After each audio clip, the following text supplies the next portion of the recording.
Alright, so this is what I've been up to for the last 3 days, I would say. So I got two sides actually hung, and these are hung where you have a change in pitch of the ground, which there's tricks too where you basically have to stagger it out, cutting out links here, there, and the other so that you end up pulling a taunt. That's something I've never done. That's something I watched them do when they hung my fences when I first moved here 8 years ago. So that one is done. Now I have to, of course, secure it still to the lower beam, upper beam, and center beams.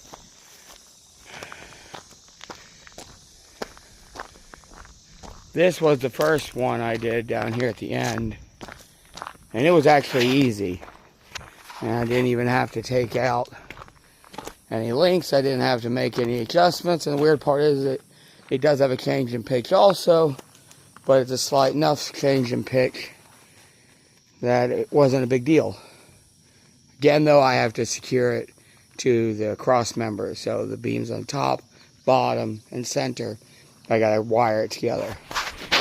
This gigantic spool is 85.6 feet and is insanely heavy.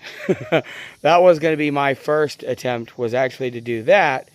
Since the ground was fairly level, I thought, no big deal. This stuff is insanely heavy. This is 7-foot high commercial gauge chain link, and it's coated. And each roll is 50 feet.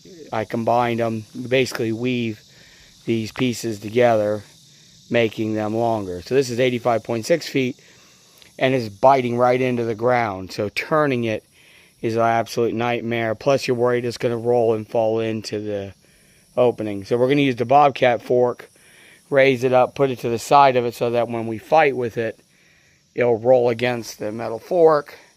No chance of it falling in, and allows us to fight with it more instead of being graceful with it and worrying about falling. But that's where we're at.